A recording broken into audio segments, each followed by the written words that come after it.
Okay, imagine this. You're running a massive, multi-billion-dollar AI company. The phone rings, it's the Pentagon, and they don't just want to partner with you, they want everything. Unrestricted access to your most powerful technology for, and this is a quote, all lawful purposes. They're telling you to get rid of your ethical guardrails. What do? Do you say yes to the most powerful military in the world, or do you say no and risk becoming their enemy? Well, let's get right into this incredible high-stakes standoff. Because this isn't some movie plot, it actually happened. And it's a real-world clash that is sending absolute shockwaves through tech and national security. It really forces us to ask some fundamental questions about where all of this AI technology is headed. So here's the line in the sand the Pentagon drew. They told their AI partners, you need to remove all your ethical restrictions. And that key phrase, all lawful purposes, well, it's about as broad as it gets. Basically, if it's not technically illegal, they wanted it on the table. And they were not interested in debating it. Pentagon officials flat out said that arguing about specific uses of AI one by one was unworkable. For them, it was all about speed and flexibility.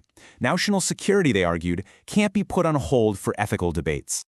But one company, Anthropic, the creators of the AI model Claude, they said no. They refused, and they held firm on two principles that they called non-negotiable. Talk about a bold, and you gotta believe, a really risky move. So what were these hard lines they wouldn't cross? Well, first, no mass surveillance. They refused to let their AI be used to sift through huge amounts of data on American citizens. Think browsing histories, financial records, that kind of thing. And second, and this one is huge, they said no to fully autonomous weapons. Their policy was clear. There must be meaningful human oversight. A person, a real human being, has to be in the loop before any lethal action is taken. So how did the Pentagon respond? With a pretty stunning ultimatum. They said, either you comply, or we will designate you a supply chain risk. Now, that's not just some bureaucratic label. It's a weapon. It's a tag normally saved for companies with ties to foreign adversaries, and it would effectively blacklist Anthropic from the entire defense industry. Okay, so why is all this happening right now? Why this incredibly aggressive push? To understand that, we've got to look at the Pentagon's new AI playbook, and it's all about one word: speed. The whole context here is the Pentagon's AI acceleration strategy, which kicked off in January of 2026. And this isn't some minor policy tweak. Sources on the inside called it a war mobilization level effort to build an AI-first warfighting force, all to get a major algorithmic advantage over rivals like China. And believe me, they are not wasting any time. They launched these pace-setting projects. We're talking autonomous drone swarms, AI-powered battle management systems, and just look at that deadline. They wanted initial demos by July 2026. That's just 6 months after the whole strategy was announced. Now, what's really fascinating is that this kind of conflict, a tech giant squaring off with the military, it's not entirely new. We've actually seen a version of this movie before. But let me tell you, the ending this time around is looking completely different. Let's just hop in the time machine back to 2018. Remember Project Maven? Over 4,000 Google employees protested a contract to use AI on drone footage. That internal pressure actually worked, and Google walked away. Now, flash forward to today. Anthropic is making its stand, but its competitors? They aren't exactly rushing to join them. That united front has totally fractured. And the difference is just stark. Back in 2018, employee activism was this powerful, unified force that literally changed company policy. In 2026, the response is way more fragmented. Yeah, there's some sympathy for what Anthropic is doing, but that industry-wide, we're all in this together resistance, it's just gone. Now, that's not to say there was zero support. There was a pretty significant show of solidarity when over 360 employees from rival companies, we're talking Google and OpenAI, signed an open letter. They publicly backed Anthropic's red lines and called on their own bosses to do the same. And this right here brings us to the dramatic plot twist where the cracks in the industry become crystal clear. Because just as one door slammed shut for the Pentagon, another one swung right open.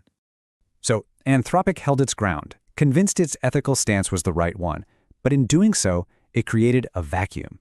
And in the high-stakes, cutthroat world of AI, a vacuum like that never stays empty for long.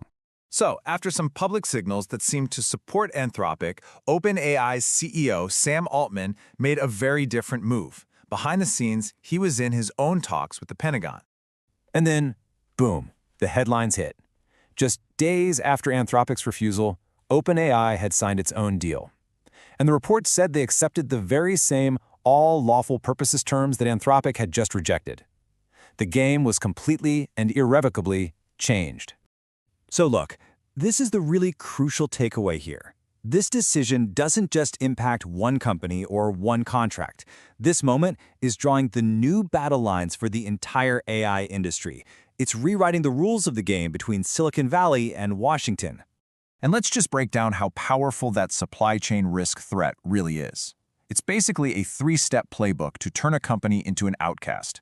This kind of mandate would ripple through the whole economy, forcing companies in finance, healthcare, you name it, to choose between using Anthropic's AI and doing business with the US government. What we're watching here is basically the creation of a two-tiered AI market. From now on, you're either going to be inside the national security tent, aligned with military goals, or you're going to be on the outside, potentially cut off from a huge slice of the economy. And that brings us to the massive geopolitical stakes. Because while companies in the US are having these intense ethical debates, China's strategy of military-civil fusion faces basically zero corporate pushback. That gives them a huge structural advantage in how fast they can develop and deploy AI, and you can bet the Pentagon is thinking about that every single day. So make no mistake about it, what's happening here isn't just an American story.